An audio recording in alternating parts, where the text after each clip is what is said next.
Hello students, welcome back to our YouTube channel Aadhaar digital classes. पिछली class में हम लोगों ने देखा था कि श्रेणी एलसीआर परिपथ क्या होता है, उसकी प्रतिबाधा कैसे लिखी जाती है, शक्ति गुणांक कैसे लिखा जाता है। आज की क्लास में हम देखेंगे, लेकिन वहां पर जो फाई निकल के आता था कला का अंतर, उसको हम आज कॉस फाई के साथ रिलेट करना सीखेंगे बेसिकली। तो आज की क्लास में हमारा डिस्कशन होगा कि प्रत्यावर्ती धारा परिपथ में शक्ति क्षय कैसे निकाला जाता है। तो समीकरण लिखो, समीकरण क्या होती है। तो मान लेते हैं कि जो वोल्टेज की समीकरण दी गई है V equal to V naught sine omega t दिया गया है, और धारा की समीकरण दे रखी है वो है आई नॉट, यहां पर लिखा गया है sine omega t plus phi. दोनों के बीच में कलांतर कितने का है, फाई का कलांतर है। कौन आगे कौन पीछे दिख रहा होगा, धारा आगे वोल्टेज पीछे है, सही है। तो अगर हम पावर लिखते हैं P, तो P इज इक्वल टू लिखा जाता है VI, लिखते हैं ना, तो P इज इक्वल टू में VI, तो यहां बन जाएगा V naught I naught sine omega t बनेगा यहां, और यहां पर बन जाएगा sine omega t plus phi बन जाएगा, ये तो बनेगा। ठीक है, सॉल्व कर दो इसे। तो अगर P इज इक्वल टू में वी नॉट आई नॉट लिखते हैं, ये लिखा गया है साइन ओमेगा टी, ठीक है। इसे साइन ओमेगा टी को बाहर रख देते हैं, साइन ए प्लस बी का फार्मूला लगा दो तो लिखा जाता है sign A cos B plus cos A sine B लिखा जाता है, यही तो होता है फार्मूला। मल्टीप्लाई करा दो तो P इज इक्वल टू में वी नॉट आई नॉट बन जाएगा, आई नॉट लिखेंगे, यहां पर बन जाएगा साइन स्क्वायर ओमेगा टी, सही करो इसे, sine square omega t into में बन जाएगा कॉस फाई, और उधर बन जाएगा sine omega t cos omega t sine phi बनेगा। ये हमारे पास रिजल्ट निकल के आया। ये बेसिक मैथ इतना तो जानते होंगे, साइन ए प्लस बी का फार्मूला होता है sign A cos B into cos A sine B लिखा जाता है, जनरल है, सॉल्व कर देना है इसे। अब बात आती है हमारे पास कि हम ये वैल्यू निकाल तो रहे हैं, लेकिन कुछ एवरेज वैल्यू होगी, तो हम ये निकालते हैं औसत शक्ति क्षय, औसत शक्ति क्षय, औसत शक्ति क्षय। तो अगर औसत शक्ति क्षय निकालेंगे तो इसे लिखा जाएगा P एवरेज, P एवरेज। तो P एवरेज निकालने के लिए क्या लिखना होगा हमें, V नॉट आई नॉट, ये तो बदल नहीं रहे, नियतांक है। जो बदल नहीं रहे उनको देखो, यहां पर साइन स्क्वायर ओमेगा टी बदलेगा, साइन स्क्वायर ओमेगा टी, यहां पर क्या है कॉस फाई लिखा गया है, कॉस फाई है, तो कॉस फाई लिखा गया है। औसत निकाल रहे हैं तो औसत इसका लेना पड़ेगा, बाहर लगा के औसत लिखते हैं, और साथ में यहां पर प्लस लगा देंगे। यहां पर 1/2 कर दो, और 2 से मल्टीप्लाई 2 से डिवाइड करवा दो, तो यहां पर 2 लिख दो, यहां पर भी 2 लिख देते हैं, तो ऊपर बन जाएगा 2 sign A cos A sign 2a, तो यहां लिख सकते हैं साइन 2 ओमेगा टी, यहां पर क्या लिखा जाएगा साइन फाई, ये बनेगा। अब औसत में इसके ऊपर औसत लगेगा।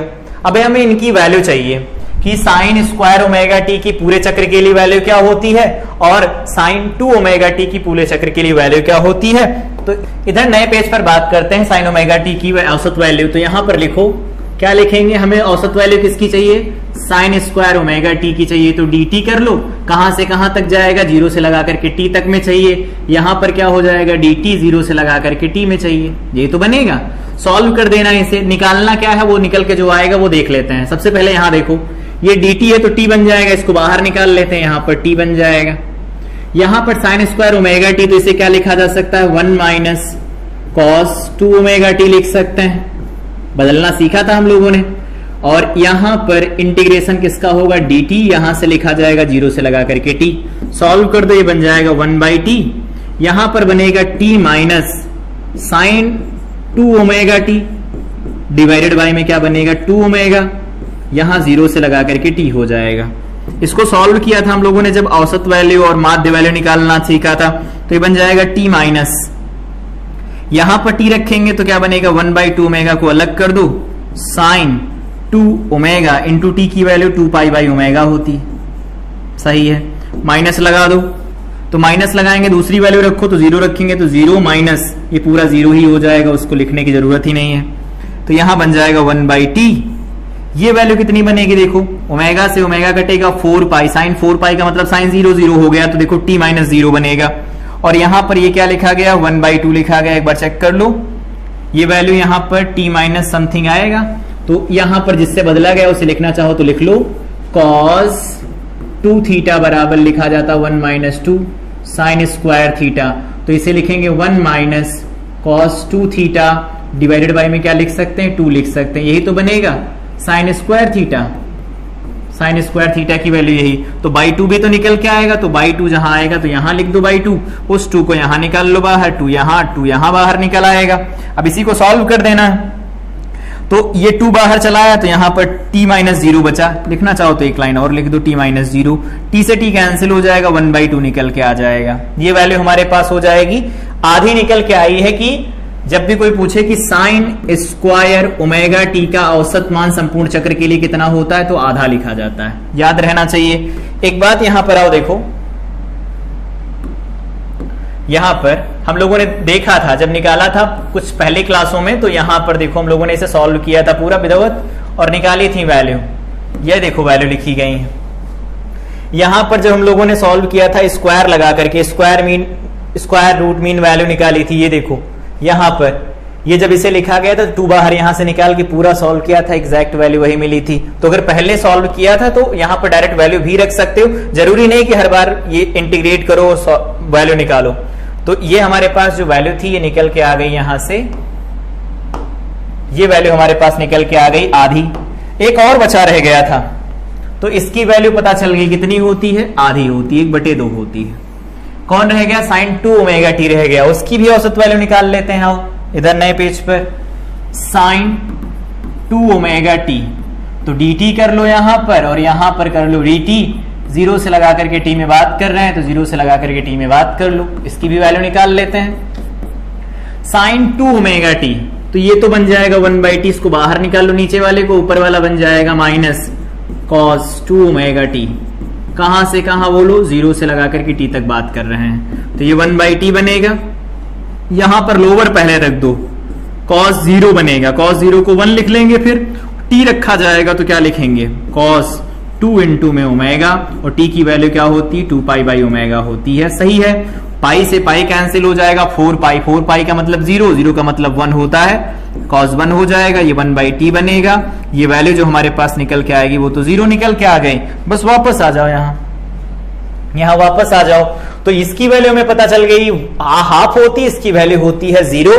तो हमारे पास ये जो पी एवरेज का फार्मूला निकल के आएगा, पी एवरेज उसमें क्या लिखा था V0 I0, यहां लिखा गया था साइन स्क्वायर ओमेगा टी का औसत, और यहां कॉस पाई तो नियत था, और यहां पर लिखा गया था 1/2 साइन 2 ओमेगा टी, और यहां पर साइन फाई नियत था। तो इसके ऊपर हमें औसत लगाना था। बेसिकली औसत के मान सारे निकल आए हैं, तो ये बन जाएगा पी एवरेज बराबर V0 I0। इसको हम लोगों ने कैलकुलेट किया, कितना आया आधा, यहां पर क्या लिखा गया है cos फाई, प्लस ये आया हाफ, ये वाले लिखी गई है 0 इंटू में साइन फाई निकल के आएगा, तो वो तो 0 हो गया। तो पी एवरेज जो निकल के आएगा, औसत जो शक्ति निकल के आएगी V0 I0 डिवाइडेड बाई में 2 इंटू में क्या बनेगा cos फाई बनेगा। सही है, इस तरह से फॉर्मूला याद रखना चाहो तो याद रख सकते हो, थोड़ा अच्छा करना चाहो तो अच्छा कर लो, याद होगा। हम लोगों ने बात किया था VRMS के बारे में, याद होगा तो VRMS लिखा जाता था V0/√2। IRMS के बारे में बात किया था तो वो लिखा जाता है I0/√2। ये मान यहां बनाए जा सकते हैं, बिल्कुल बनाए जा सकते हैं, बना लो। फिर बनाएंगे तो लिखेंगे यहां से P average is equal to में, यहां लिखा गया V0, यहां लिखा गया I0, ठीक है, 2 लिखा है ना, 2 को ऐसे लिख दो √2 इंटू √2, बनेगा तो वही ना, बनेगा वही। और यहां क्या लिखा जा सकता है cos पाई लिख सकते हैं। सही है, यहां पर ये V0/√2 बन जाएगा हमारे पास VRMS, और ये बन जाएगा IRMS। इंटू में क्या लिखा जा सकता है cos पाई लिख सकते हैं, cos पाई लिख सकते हैं। ये क्या हो गया P एवरेज। तो जब भी कभी प्रत्यावर्ती धारा परिपथ में अगर हमें शक्ति क्षय निकालना होगा तो हमारे पास फार्मूला वो विद्युत धारा वाला नहीं चलेगा, यहां पर VRMS into IRMS into cos phi लिखा जाएगा। cos फाई में फाई क्या है, फाई क्या होता है, कलांतर होता है, धारा और वोल्टेज के बीच में कलांतर था ना फाई, वो कलांतर होता है। और ये जो cos फाई होता है इसको नाम दिया जाता है इधर नए पेज पर शक्ति गुणांक कहते हैं। अब ये शक्ति गुणांक क्या होता है, परिपथ में कैसे परिभाषित करते हैं वो देखो। शक्ति गुणांक को परिभाषित किया जाता है cos फाई से। cos फाई क्या लिखा जाता है? ये लिखा जाता है वास्तविक शक्ति, ट्रू पावर, और डिवाइडेड बाय में लिखा जाता है अपरेंट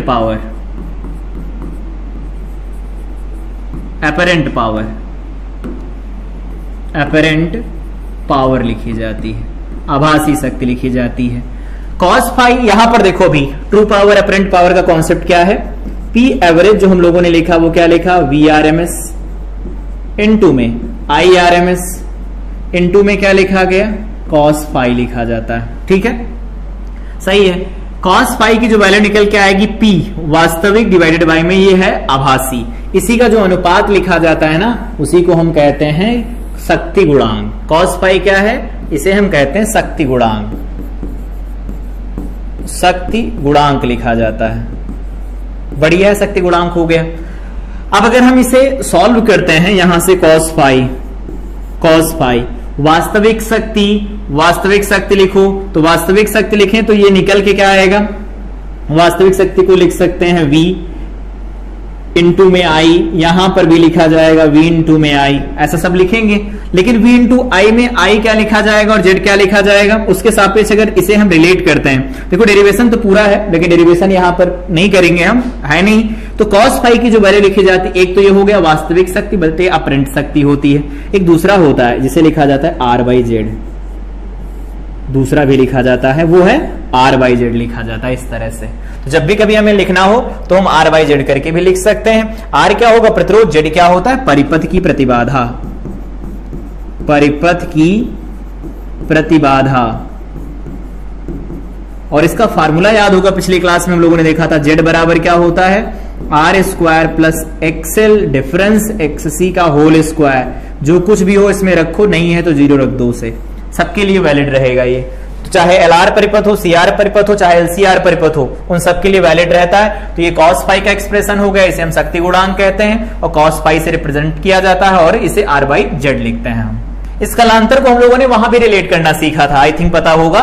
जब हम लोग परिपथ पढ़ रहे थे वहां देखा था tan फाई या phi, basically phi is equal to tan inverse, क्या देखा था? XL डिफरेंस XC बटा R करके लिखते थे, या फिर फाई इज इक्वल टू लिखा जाता था tan इनवर्स, क्या लिखते थे? VL difference VC divided by में VR लिखा जाता था। तो अगर यहां से हमें फाई पता चल जाता है तो cos फाई की वैल्यू निकालेंगे, वो हमारे पास शक्ति गुणांक निकल के आएगा। बोर्ड ने इस पर भी क्वेश्चन पूछा था, ऑब्जेक्टिव क्वेश्चन, वो भी इसी बार आया था।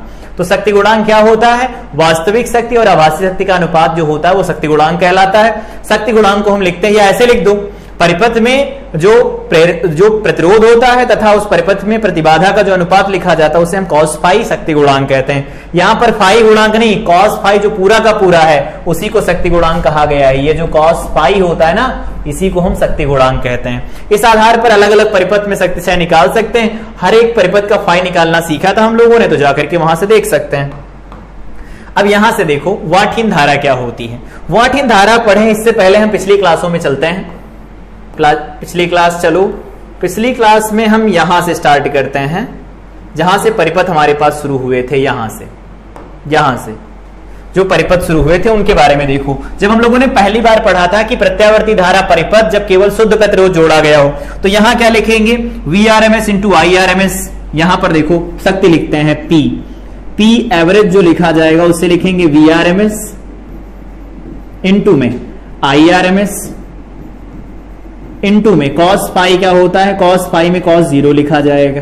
बोलो सही है ना? cos 0 लिखेंगे तो cos 0 की वैल्यू तो 1 होती है, इसका मतलब P एवरेज जो होगा VRMS इंटू IRMS डायरेक्ट लिखा जाएगा। क्यों? क्योंकि यहां पर धारा और वोल्टेज के बीच में कोई कालांतर ही नहीं, फेज डिफरेंस 0 है, तो फाई की वैल्यू 0 तो cos फाई 1 हो जाएगा। cos फाई 1 होगा तो शक्ति क्षय नहीं होगा, मतलब होगा शक्ति क्षय, कुछ ना कुछ होगा। वापस से आओ, जब शुद्ध प्रेरकत्व जोड़ा गया हो तो यहां पर लिख देते हैं P एवरेज अलग से है, ध्यान रखना, ये उस डिस्कशन का पार्ट नहीं है, ये अलग से हम लोग पढ़ रहे हैं आज की क्लास में। जो P एवरेज लिखा जाता है वो क्या लिखेंगे? तो P एवरेज लिखा जाएगा VRMS इंटू में IRMS इंटू में cos फाई। फाई क्या होता है? दोनों के बीच में कलांतर, तो दोनों के बीच में कलांतर कितना होगा इस वाले केस में? पाई बाई 2 का, तो यहां पर लिखा जाएगा cos पाई बाई 2। तो पाई बाई 2 लिखेंगे तो क्या बनेगा, 0 बनेगा। इसमें मतलब कोई शक्ति क्षय हुआ ही नहीं। एक और देखो, इधर जब शुद्ध संधारित्र जोड़ा गया हो तो अगर यहां पर हम पी एवरेज लिखते हैं तो क्या लिखेंगे, V R M S into में I R M S into में क्या लिखा जाएगा, कॉस पाई। यहां पर भी फाई की वैल्यू पाई बाई 2 लिखी जाएगी।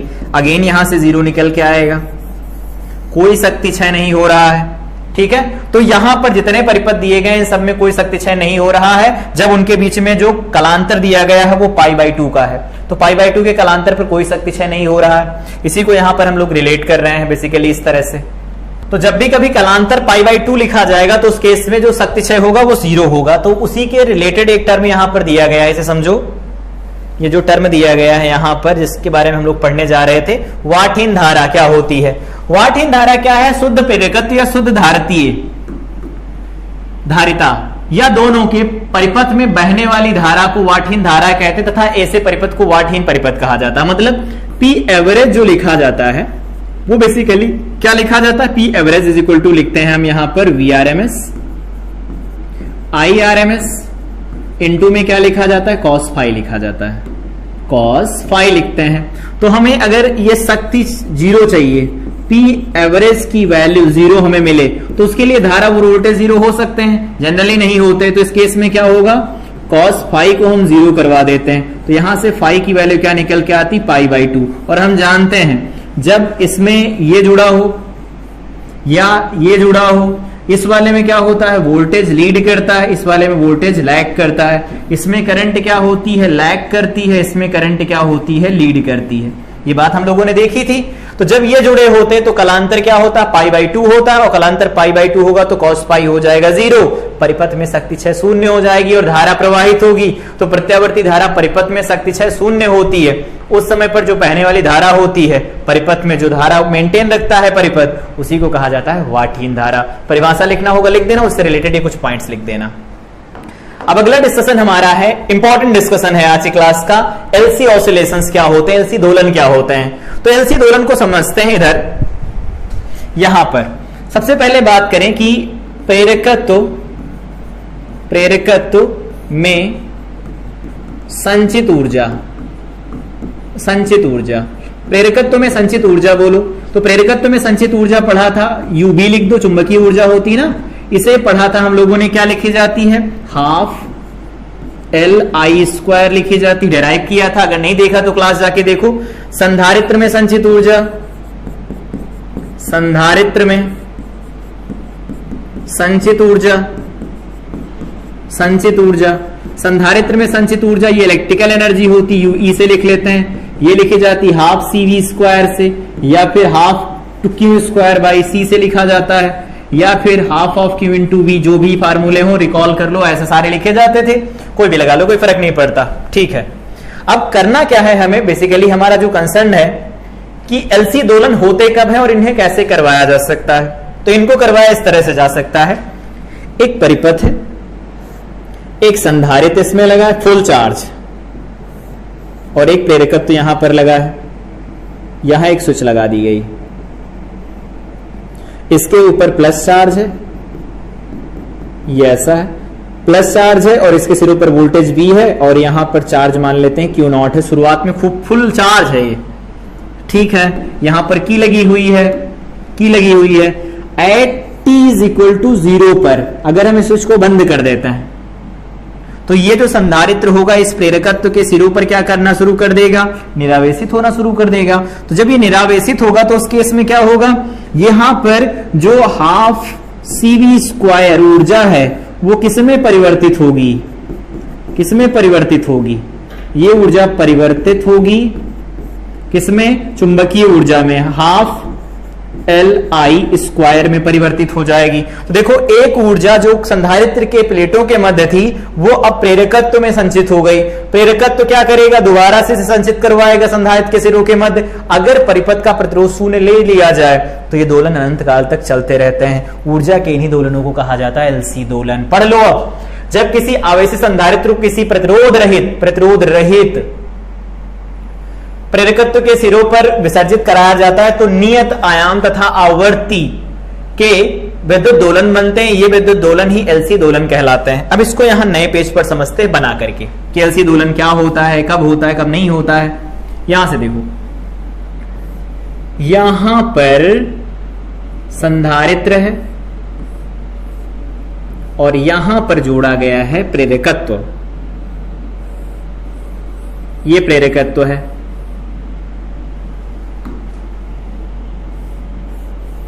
ये प्रेरकत्व है, ऐसा मान लो प्रेरकत्व है ये, ठीक। एल है, ये हमारे पास फिगर नंबर ए है। अलग अलग फिगर समझते जाएंगे, ध्यान से सुनना। ये प्लस है 4, ठीक है, इसके ऊपर 4 माइनस दे दो, 1 2 3 4 माइनस, इसके ऊपर शुरुआत में चार्ज क्यू नॉट है, इसके ऊपर यहां पर जो यू ई लिखा गया है वो कितना है, क्यू नॉट का स्क्वायर डिवाइडेड बाय में 2c है। यहां पर जो यू बी है वो 0 है, ऐसा बनेगा। ये है, इसका फिगर देखो ऐसे बनाया जाता है कि हम जब बात करेंगे बेसिकली, अगर हम एक रेफरेंस लाइन लेकर के बात करें तो शुरुआत में क्या है, इसके पास में क्या है, यू ई है, और यहां पर जो यू बी है वो 0 है,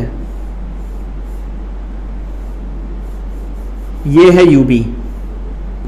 यूबी जो लिखा गया वो 0 लिखा गया है। यूई की वैल्यू बहुत अधिक है, सबसे ज्यादा है, कितनी है, क्यू स्क्वायर डिवाइडेड बाय में 2c या क्यू नॉट का स्क्वायर डिवाइडेड बाय में 2c, ये यूई की वैल्यू, इनिशियल वैल्यू, ठीक है।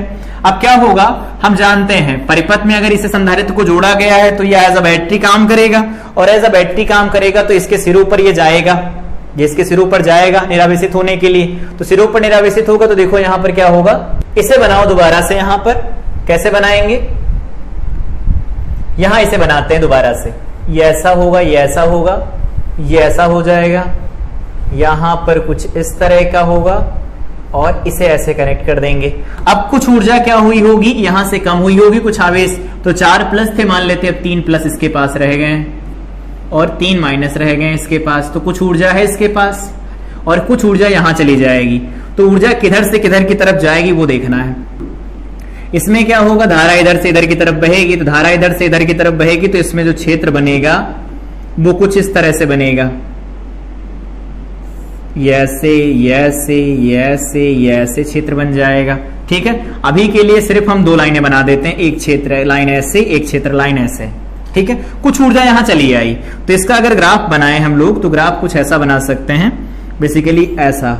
यहां पर यूबी हो गया है कम थोड़ा, और यहां पर जो ये है ये आधा हो गया है, तो यहां पर यूई भी है, यूबी भी है, दोनों के दोनों वैल्यू हैं, सब दोनों की दोनों ऊर्जाएं हैं। अब क्या होगा, थोड़ा इसे और आगे बढ़ाओ, थोड़ा इसे आगे बढ़ाएंगे तो क्या होगा, अब ये पूरा का पूरा निरावेशित करवा देते हैं, इसे निरावेशित करवा दो।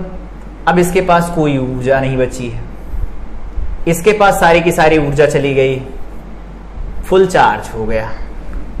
क्या होगा, ये फुल चार्ज हो गया, 1 2 3 4 वहां थे, 4 से फुल चार्ज हो गया। ये 4 लाइनें हैं इसके अंदर, 4 विद्युत बल रेखाएं, चुंबकीय बल रेखाएं हो गई। तो यहां पर अगर इसका हम ग्राफ बनाएं कि बताएं कि ये क्या हो रहा है, तो ये तो हो गया 0, ये फुल चार्ज है, यूबी तो हो गया फुल चार्ज, तो हाफ एल आई स्क्वायर इसके अंदर होगी, लेकिन यहां पर ये चार्ज नहीं है, ये हो जाएगा इस समय पर 0, ये होगा 0। या ऐसे ना बनाओ, ऐसे बना दो, हल्का सा छोटा सा पतला सा, यहां पर यूई जो है वो 0 हो गया। अभी साइकिल देखो कैसे चल रहे हैं, यहां पर फुल चार्ज था, ये नहीं चार्ज था, अब इसका आवेश कुछ कम हुआ, ये कुछ चार्ज हुआ, ये निरावेशित हो गया, ये हो गया फुल चार्ज। अब ये क्या करेगा, इसका तो यही गुण होता है ना, विरोध करना, तो विरोध करेगा, कहेगा हम फुल चार्ज हो गए, अब हम डिस्चार्ज होना चाहते हैं, तो डिस्चार्ज होगा तो सिरों पर डिस्चार्ज होगा। अब आगे क्या होगा, इसी पॉइंट को आगे समझते हैं, इधर यहीं पर, यहां पर आगे समझते हैं।